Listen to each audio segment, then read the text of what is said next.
किसान भाइयों, आज की इस वीडियो में आपको जानकारी देंगे कि अमरूद की खेती के लिए आप जो ऑर्गेनिक खेती है आप कैसे कर पाएंगे। उसके अलावा किसान भाई से हम आपको जानकारी प्राप्त करवाएंगे किस तरह से आप अमरूद के बाग में एक नॉर्मल अपने हिसाब से गोबर की खाद डाल के अच्छी पैदावार प्राप्त कर सकते हैं और आपके लिए कैसे वो फ़ायदेमंद रहने वाली है। किसान भाई के बाग में आज मैं आपको लेके आया हूँ जो कि हरियाणा के ईश्वरवाल गाँव में है।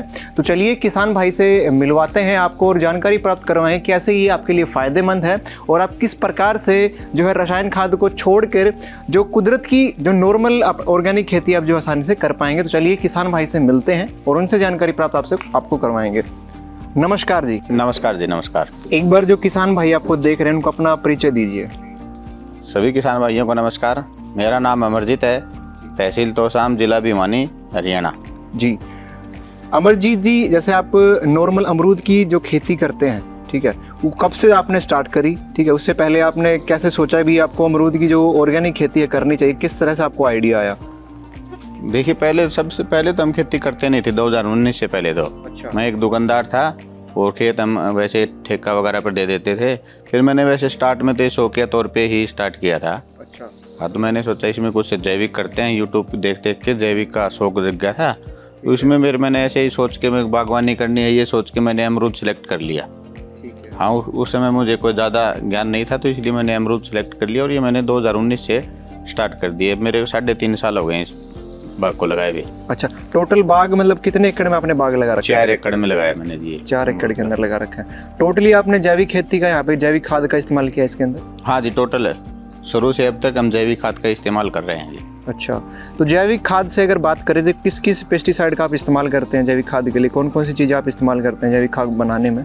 जैविक खाद के लिए हम सबसे पहले तो गोबर का इस्तेमाल करते हैं जी। गोबर को हम गोबर गैस प्लांट में डालते हैं। उसमें उसकी गैस निकलने के बाद जो सैलरी बचती है उसको फिर हम थोड़ा और ज़्यादा लिक्विड करके पानी ज़्यादा मात्रा करके वो इन पौधों में डालते हैं जी शुरू से। उसके बाद हमें अब पिछले कुछ समय से ताराचंद बेलजी जो TCVT कृषि पद्धति है वो भी इस्तेमाल करने लगे जी।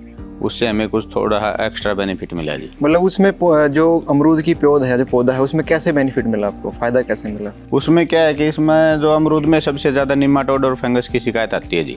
शुरू में हमें ज्ञान नहीं था इसलिए हमने अमरूद लगाया था, लेकिन धीरे धीरे उन समस्याओं से पाती रही और हम निजात पाते रहे। पहले तो एक तो अमीन में फंगस आती है, उसके लिए हम इसमें साल में 2 बार चूना डालते हैं जी। अच्छा। फरवरी और सितंबर में। ठीक है। फरवरी में फंगस की शिकायत रहती है और सितंबर में बारिश के बाद बहुत पौधों में शिकायत आती है तो हम इनके पेड़ों में चूना डाल देते हैं। उससे फंगस नहीं आती और फंगस नहीं आएगी तो दीमक भी नहीं आएगी। ठीक है। उसके बाद नॉर्मल अगला सवाल मेरा ये है, जैसे जैविक खाद आपने इस्तेमाल करी और जो रासायनिक खाद है वो कैसे अलग है और कैसे पौधे के लिए वो बेनिफिट है जो आप किसान भाई भी आपसे जानना चाहेंगे, उसके बारे में थोड़ा सा बताइए। जैसे रासायनिक खाद में हम क्या करते हैं, यूरिया डालते हैं। यूरिया डालते हैं तो पौधे को यूरिया नाइट्रोजन ही मिलती है। DAP डाल दी तो फास्फोरस मिल जाएगी, पोटाश डाल दी तो पोटाश मिल जाएगी। और जबकि जैविक खाद किसी घास फूस से या किसी भी मतलब जैविक चीज़ से बनी है तो उसमें जितने भी पौधे में माइक्रोन्यूट्रिएंट होते हैं वो उस खाद के अंदर होते हैं। तो पूरे मतलब वापस पौधे को हर प्रकार अलग अलग माइक्रोन्यूट्रिएंट डालने की जरूरत नहीं होती, सारे ही होते हैं जैविक के अंदर। नॉर्मल प्रोसेस की बात करें कि जैसे आपने पौधा लगाया, ठीक है, उसके बाद जैसे खाद आपने इस्तेमाल करी तो कैसे जैसे प्रोसेस जैसे कोई नया किसान भी करना चाह रहा है तो उसमें आप क्या कहना चाहेंगे? जो स्टार्टिंग से शुरुआत आपने करी थी तो कैसे करी थी उसके बारे में थोड़ा सा बताइए। स्टार्टिंग में जो मैंने तो कुछ कमियां भी थी क्योंकि मेरा नॉलेज नहीं थी। अब आगे के किसानों के लिए मैं बताना चाहता हूँ, जब हम पौधा लगाते हैं तो इसके लिए गड्ढा खोदते हैं 3 फुट गहरा। उसमें हम कुछ गोबर की खाद वगैरह भरते हैं। तो अब इस गोबर की खाद अकेली न भर के उसमें ट्राइकोडर्मा का इस्तेमाल करना चाहिए। अच्छा, वो कैसे फायदेमंद रहेगा? ट्राइकोडर्मा एक फंगस को रोकने के लिए एक जीवाणु है, जैविक है। वो अगर हम गोबर में मिलाएंगे तो हमारे गोबर में जो अंदर दब के गोबर में फंगस बढ़ने की संभावना रहती है। तो ट्राइकोडर्मा पौधे के अंदर गोबर के अंदर फंगस नहीं बढ़ने देगा। ट्राइकोडर्मा का इस्तेमाल करें। उसके बाद साल में 2 बार नीला थोथा और चूना हमें फंगस को रोकने के लिए इस्तेमाल कर सकते हैं। साल में एक तो बारिश के बाद हमेशा फंगस आती है पौधों में, हमेशा लगभग देखते हैं। तो अमरूद के पौधे सितंबर में जलने शुरू हो जाते हैं तो खोदेंगे तो उसमें दीमक दिखेगी। फिर फरवरी में। अच्छा, अभी इस बीच में एक सवाल करना चाहूँगा कि इसमें मतलब जो नमी के कारण होता है, किस वजह से जो है फंगस आने की शिकायत बनी रहती है पौधे के अंदर?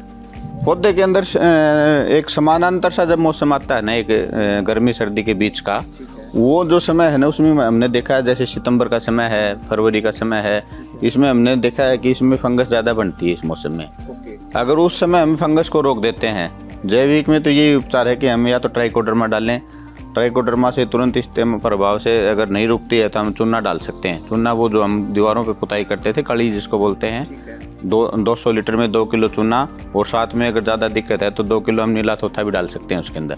अच्छा, उसमें जैसे जो सूखापन या फिर जो आप फंगस की बात कर रहे हैं उसमें काफ़ी निजात जो है तुरंत नीला थोथा डालने के बाद आपको तुरंत रिजल्ट मिलेगा।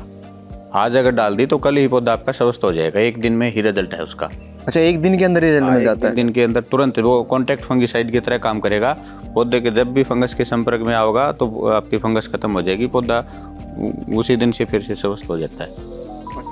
अमरूद के फल के अलावा जैसे अदर किसी पौधे के बारे में बात करें, फिर अदर मतलब पत्ते की बात करें, जड़ की बात करें, किसी अदर तरह की दवाई बनाने की कोशिश करी आपने? हाँ जी, अमरूद को हम फल के रूप में भी बेचते हैं। साथ में जो कच्ची टहनियाँ हैं, ये अब हम इसको यहाँ से कच्ची टहनी को काटेंगे और इसको छाँव में सुखा के इसका पाउडर बनाते हैं पत्तों का। अच्छा, पाउडर से फिर कैसे फायदेमंद रहेगा? पाउडर कोलेस्ट्रॉल के लिए फायदेमंद है, गैस तेजाब के लिए तो रामबाण है जी। जिसको गैस की शिकायत है उसको फर्स्ट दिन से ही रिजल्ट मिलता है, कब्ज की शिकायत है, शुगर में 3 दिन में ही रिजल्ट आता है जिसका।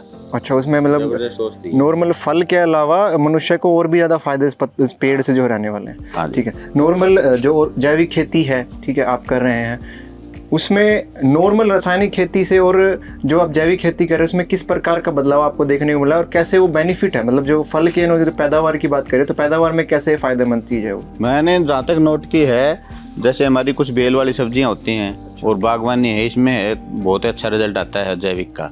और गेहूँ में प्रोडक्शन घटती है क्योंकि गेहूँ हाई नाइट्रोजन की जरूरत होती है गेहूँ को, और जैविक से अकेले हाई नाइट्रोजन पैदा नहीं कर सकते हम। तो अनाज में 2-3 साल लग जाते हैं खेत को सुधरने में। तो और जो सब्जियां हैं, बागवानी है, उसमें हम फर्स्ट साल ही अच्छा रिजल्ट ले सकते हैं। अच्छा, उसका कंजप्शन ज़्यादा जो है, फल सब्जियां ज़्यादा उत्पन्न होता है उस चीज़ से। ठीक है, मतलब नॉर्मल जो फसल होती है गेहूँ वगैरह में उसमें थोड़ा समय जो है लगेगा, किसानों को घबराने की उसमें जितनी है। ठीक ठीक। अब किसान भाई भी आपसे जानना चाहेंगे कि जैसे जैविक खेती के बाद जो पैदावार है फल की, अमरूद की, वो अगर टोटल एक सीजन की बात करें तो कितना फल जो है जैविक खेती से आप जो है निकाल सकते हैं, मतलब निकाल पा रहे हैं अभी तक?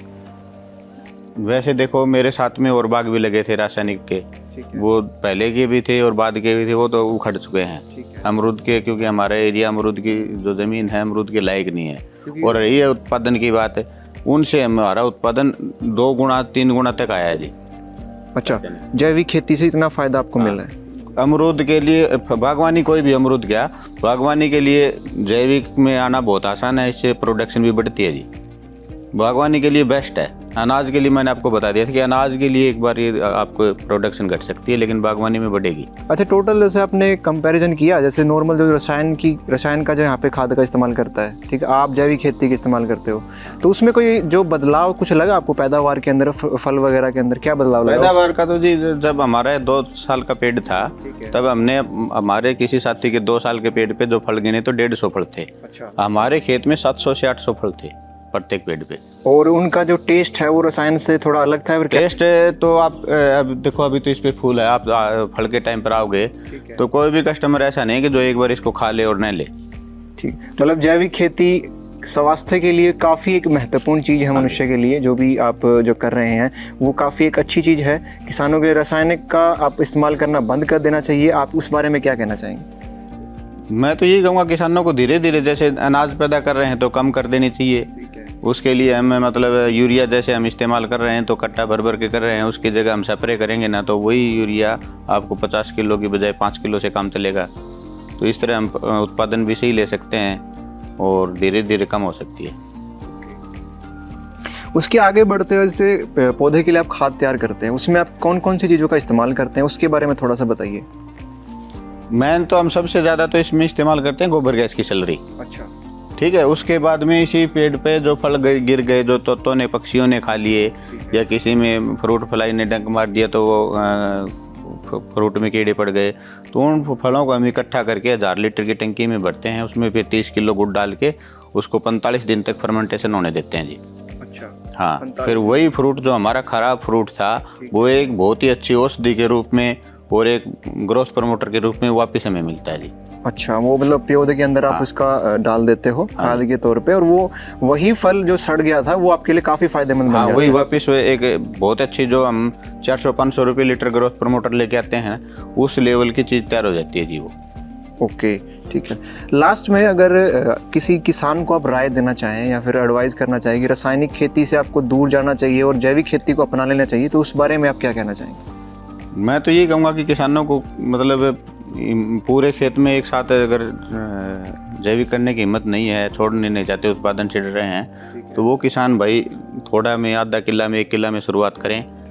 ठीक है। बागवानी से संबंधित किसी भाई को जानकारी चाहिए तो मेरे से फ़ोन करके ले सकता है। ठीक है। कपास के बारे में अगर किसी को जानकारी चाहिए, कपास में हम पूरी तरह जैविक तो नहीं करवाते, लेकिन हम काफ़ी हद तक उसकी खाद और खर्चा कम करवा सकते हैं। पेस्टिसाइड तो बिल्कुल बंद करवा देंगे, और उत्पादन की हमारी गारंटी होगी कि किसी किसान भाई को उत्पादन कम नहीं होगा।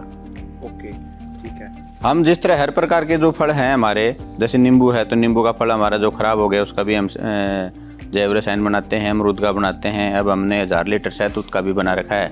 अब ये देखिए, ये हमने नींबू का जैव रसायन बना रखा है।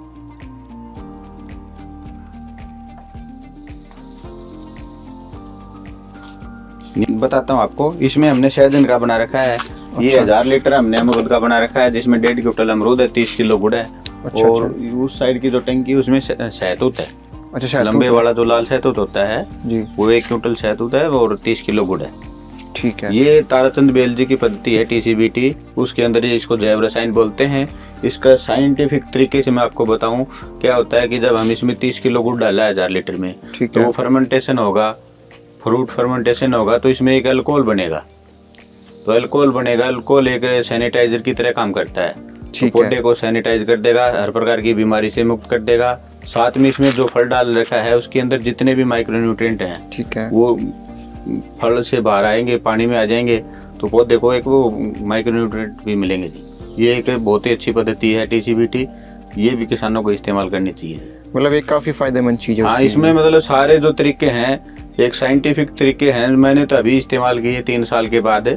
इसमें जो हमने बेनिफिट लगा ना, वो किसी और पद्धति में है ही नहीं। क्या क्या इससे बेनिफिट मिले आपको? इसमें एक तरीके से है जी सब कुछ।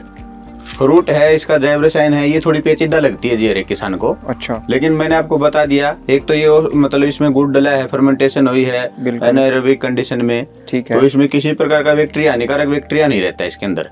और ये अगर इसी का हम स्प्रे करेंगे तो हमारा पौधा भी एक प्रकार का, जैसे हम सैनिटाइजर, आजकल तो सैनिटाइजर सबको पता है, इसी तरह साफ हो जाता है पौधा अपना। और साथ में जो फल है उसका माइक्रोन्यूट्रिएंट पौधे को मिल जाता है। ग्रोथ प्रमोटर जबरदस्त है जी ये। अच्छा, ग्रोथ के लिए काफी फायदेमंद है ये। एक इस TCBT में है, ऊर्जा जल बनाते हैं गुरुजी। तो ऊर्जा जल में क्या होता है, फिटकड़ी डलती है, अग्निहोत्र भस्म की भस्म डलती है। अच्छा, हाँ, भस्म नहीं समझते हो तो राख मान लो आप, ठीक है। और क्या है कि फिटकड़ी एक वो है, एंटी फंगस है, तो फंगस को खत्म करती है। और जब अग्निहोत्र की भस्म उसमें डलती है तो बहुत ही पावरफुल एक एंटी फंगस तैयार हो जाती है। सिर्फ 100-200 ग्राम फिटकड़ी 1 किले के लिए काफी है जी। अच्छा, हाँ, तो वो नॉर्मल जैसे आप इस्तेमाल कर रहे हैं, तो नॉर्मल अपने 4 एकड़ के अंदर ही पूरा इस्तेमाल करते हैं इसको पेस्टिसाइड के लिए, मतलब नॉर्मल तरीके? वो फंगस के लिए इस्तेमाल करते हैं जी, हम उसको ड्रिप के द्वारा खेत में चला देते हैं जी। अच्छा, ड्रिप के द्वारा चलाते हैं? हाँ, ड्रिप के द्वारा 200 लीटर पानी के अंदर 100 ग्राम हम फिटकड़ी डालते हैं, 100 ग्राम अग्निहोत्र भस्म डालते हैं, ठीक है। वो हम ऊर्जा जल बोलते हैं उनको गुरुजी। तो वो हम पूरे खेत में चला देते हैं, तो जहाँ तक पानी जाएगा वो उस एरिया की पूरी फंगस खत्म हो जाती है। अच्छा, फंगस के लिए सबसे कारगर साबित ये चीज़ हुई है अभी तक, ठीक, जो आपने समय ही जो है इस्तेमाल करी है और जैसे किसानों को आपने बताया है। तो नॉर्मल अभी तक का जो सफ़र आपका रहा है, तो जैसे जैविक खेती आप जो सफ़र आपने किया अभी तक, उसमें फ़ायदे और नुकसान की अगर बात करें तो किस तरह का, मतलब उसमें चीज़ किसानों को आप बताना चाहोगे? देखो, इसमें हमें कुछ एक्सपेरिमेंट के दौरान हमें नुकसान भी हुआ है। अच्छा, जैसे हमने 400 पेड़ हमने पपीता के लगाए, ठीक है, उसमें से एक भी कामयाब नहीं हुआ हमारा। उसका कारण क्या था? उसका कारण क्या था कि हमारा जो वातावरण है, ठीक है, उसमें बर्फ जमती है हमारे एरिया में, ठीक है, तो पपीते पर बर्फ सहन नहीं होती। अच्छा, नवंबर तक हमारा पेड़ बड़ा स्वस्थ चला, काफी अच्छा फल था, बहुत खुश थे हम। लेकिन जो ही दिसंबर में बर्फ गिरी, पेड़ खत्म हो गया। फिर हमने पपीते के बजाय अगले साल से हमने केला लगा दिया 500 पौधे, ठीक है। सेम कंडीशन, अक्टूबर में जबरदस्त फल था केले पे। जो ही दिसंबर में 25 दिसंबर के आसपास बर्फ जमी तो पूरा केला खराब हो गया। अच्छा, मतलब जो मेन पर्यावरण का जो होता है, जो मेन मौसम का भी होता है, मौसम की मार जो पौधे के लिए काफ़ी ज़्यादातर जो है उसमें इस्तेमाल करी जाती है। लेकिन अभी तक जैसे आपने अमरूद का सक्सेसफुल हुआ, वो नॉर्मल जैविक खेती से या यहाँ पे हुआ, जैसा कि आपने बताया था स्टार्टिंग में? हाँ, अमरूद का तो मैंने देखा 4-5 बाग और थे मेरे आसपास के, सब उखड़ चुके हैं जो रासायनिक थे वो, क्योंकि हमारा जो रेत है, जो मिट्टी है, ये अमरूद के अनुकूल नहीं है। ये सिर्फ जैविक की वजह से ही चली हुई है हमारे खेत में। तो कहीं ना कहीं जैसे ऑर्गेनिक फार्मिंग हर किसान के लिए फ़ायदेमंद है और उनको करनी चाहिए। आप उसमें लास्ट जो अपना मेरा जो क्वेश्चन है यही है कि किस तरह से आप उनको मोटिवेट करेंगे, जो किसान भाई नहीं करना चाह रहे या फिर झिझक रहे हैं, उसको उनके लिए थोड़ा सा मोटिवेशन आप दीजिए उनको। मैं तो कहना चाहूँगा कि इसमें डरना नहीं है किसान को। ठीक है, हिम्मत करें, आए, थोड़े एरिया में आए, किसी भी किसान से आप जो पहले से कर रहे हैं उनसे सलाह लेके थोड़ा बहुत करें। गेहूं में भी कर सकते हैं आप। गेहूं का शुरू में थोड़ा उत्पादन कम आएगा, लेकिन भाव डबल मिल जाएगा आपको। तो डरने की जरूरत नहीं है, धीरे धीरे फिर हौसला बनेगा तो आप पूरे खेत में कर सकते हैं। ओके, तो बहुत बहुत धन्यवाद आपका, इतनी महत्वपूर्ण जानकारी आपने किसान भाइयों के लिए, जो अपना अनुभव आपने शेयर किया। तो किसान भाइयों, जैसा कि किसान भाई ने अपना अनुभव आपके साथ में शेयर किया कि अमरूद की खेती के लिए ऑर्गेनिक खाद का आपको इस्तेमाल करना चाहिए, आपके लिए काफ़ी फ़ायदेमंद वो चीज़ रहने वाली है और स्वास्थ्य के लिए भी काफ़ी एक महत्वपूर्ण चीज़ है। आप फसल के अंदर किसी भी फसल या फिर फ्रूट की अगर खेती करना चाह रहे हैं तो उसके लिए भी काफ़ी फ़ायदेमंद वो चीज़ आपके लिए रहेगी। तो किसान भाइयों, अगर आप भी ऐसे ही किसी किसान भाई के अनुभव के बारे में जानकारी प्राप्त करना चाहते हैं तो हमें कमेंट बॉक्स में कमेंट करके बता सकते हैं, या फिर अपना ही जो अनुभव हमें शेयर करना चाहते हैं तो वो भी आप हमें अपना कॉन्टैक्ट डिटेल आप बता सकते हैं। तो किसान भाइयों, आज की इस वीडियो में इतना ही। मिलते हैं ऐसी किसी जानकारी भरी रोचक वीडियो के साथ में, तब तक के लिए धन्यवाद।